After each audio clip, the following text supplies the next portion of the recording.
April is a month of action, momentum, and major shifts that will shape the rest of your year. We have 7 key transits happening, and each one builds on the last. By the end of April, you'll be living in a completely different energetic landscape than where you started. So let's break down what's coming and how to work with it. The month opens with a full moon in Libra on April 2nd. This is known as a pink moon, and it's all about balance in your relationships. Not surface level balance, but real balance. The kind that asks you whether you're giving too much or if you are allowing yourself to receive enough. And this full moon sits opposite the sun in Aries. And Aries says me first, but Libra says we together. So when these two meet at the full moon, something becomes clear about where you have been compromising yourself or where you have been keeping the peace at the cost of your truth. If you're in business, this full moon highlights partnerships, client relationships, collaborators, anyone you're building with. And this is when imbalances show up, where you're doing more than your share, where contracts need renegotiation, where you need to set clear boundaries about what's actually yours to carry. The medicine for this full moon is simple. You can have both connection and boundaries. You can be collaborative and honest about your needs. Balance doesn't mean keeping everyone happy. It means honoring what's actually sustainable. Then on April 9th, Mars enters Aries for the first time in 2 years, and everything speeds up. Mars rules Aries, so this is Mars coming home. Your energy returns, your confidence returns, the ability to take action without second-guessing yourself, that returns too. For the past few months, you might have felt like you were moving through water, starting things but not finishing them, wanting to act but feeling stuck. So that changes on April 9th. Mars in Aries is direct, it's instinctive, it's fast. This is the energy of I see it, I want it, and I'm going for it. No overthinking, no waiting for permission, just clear, decisive action. If you run a business, this is launch energy. If you have been sitting on an idea, waiting for the right time, this is it. New offers, new messaging, new direction. Mars in Aries doesn't ask if you're ready, it asks if you're willing. So this is also the time to pitch yourself, to reach out to that potential client, to post the thing that you've been nervous about posting, to say yes to the opportunity that scares you a little. Mars in Aries rewards courage, not perfection. However, the shadow of Mars in Aries is impulsivity.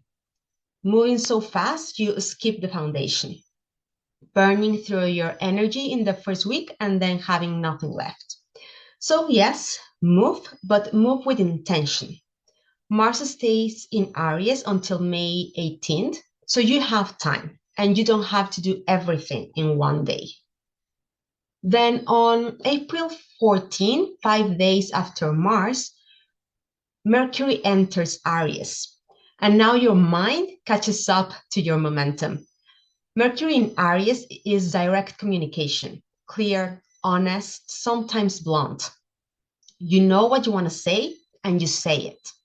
This is not the time for diplomatic emails with 3 paragraphs of niceties before you get to the point. This is the time to be clear about what you need. If you have a business, Mercury in Aries is perfect for pitching your ideas without softening them, having the hard conversations you've been avoiding, telling clients what you can and can't do, launching content that's bold, not safe. During this time, your messaging gets sharper, your voice gets stronger. People will know exactly where you stand.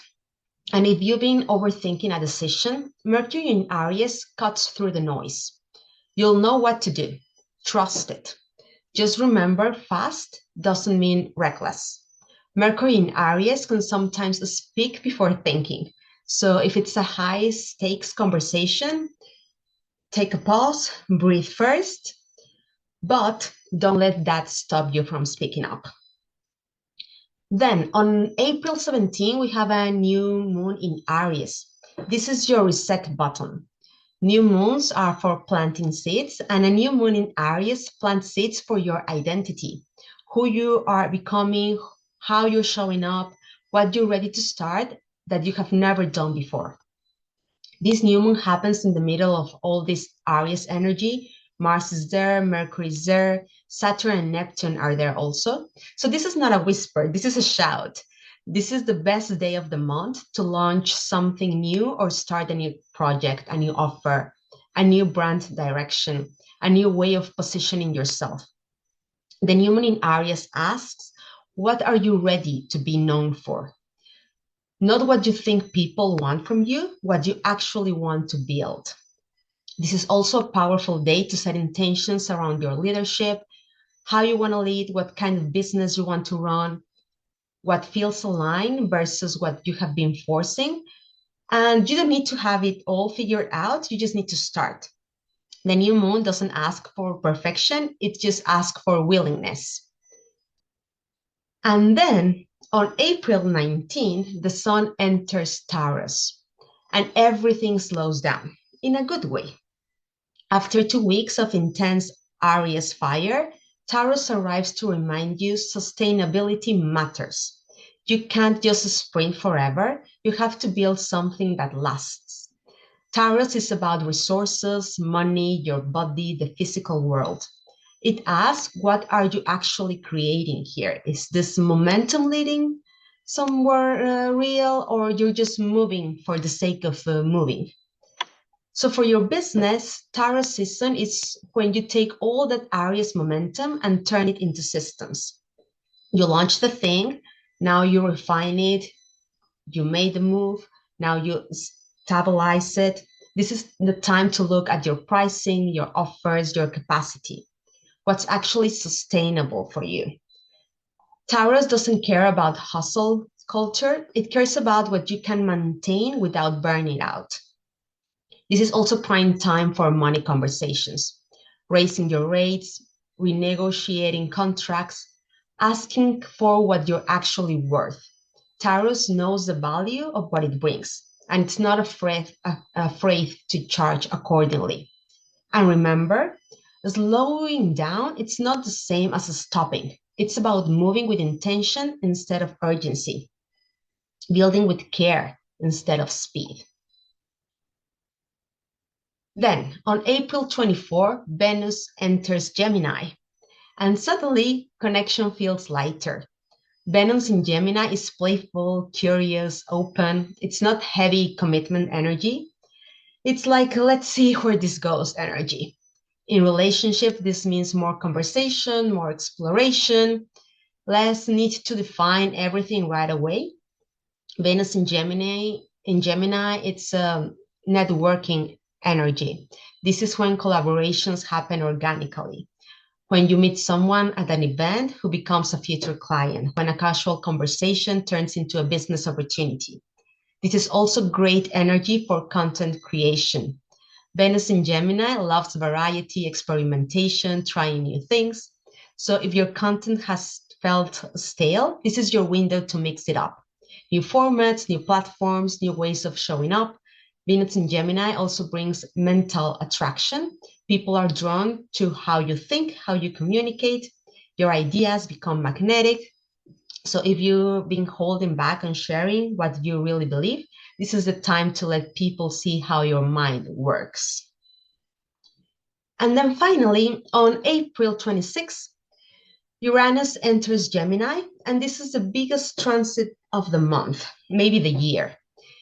Uranus is the planet of disruption and breakthrough.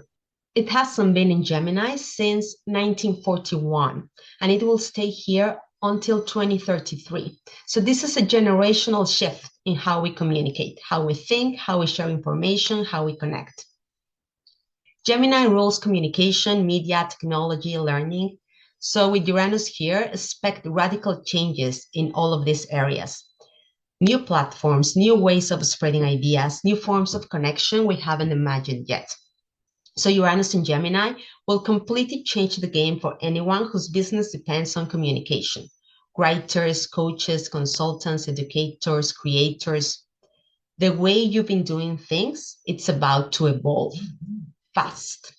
This is not the time to cling to old strategies because they used to work. This is a time to experiment, to try the thing that seems weird, to be early to the platform that no one's talking about yet. Uranus rewards innovation, not repetition. On a personal level, it asks, what ideas have you been afraid to share? What voice have you been holding back? Because over the next 7 years, you're going to be pushed to speak up, to say the thing that feels too honest, too bold, too truly you. This transit doesn't let you play small with your message anymore. The invitation of Uranus in Gemini is simple. Be willing to let your mind change. Be willing to communicate in new ways. Be willing to be seen as different because the old rules of communication are breaking down. And the people who thrive in the next era are the ones who aren't afraid to evolve. So that's April. A full moon that asks for honest balance, Mars giving you the energy to act, Mercury giving you the clarity to speak, a new moon that lets you begin again. The sun grounding it all in Taurus, Venus opening doors through connection, and Uranus breaking through in a completely new communication era. So here's how to work with this month. Early April, use the Libra full moon to get honest about your relationships and partnerships, what needs to shift. Mid-April, once Mars and Mercury are in Aries, take action. Launch, pitch, start. April 17, plant seeds at the new moon, set intentions, begin something new. Late April, as the sun enters Taurus, stabilize what you started, make it sustainable. April 26th and beyond, stay open to new ways of communicating and connecting. Uranus, it's just getting started. April is not a month to wait and see what happens. It's a month to make things happen. The momentum is here, the clarity is here, the courage is here. All you have to do is move. So if you want to understand how these transits affect you personally, you can book a birth chart reading below. The link is in the description. And if you want to know which moon phase you're living from, you can also take the free quiz also in the description. So thanks for watching, and I'll see you in the next one.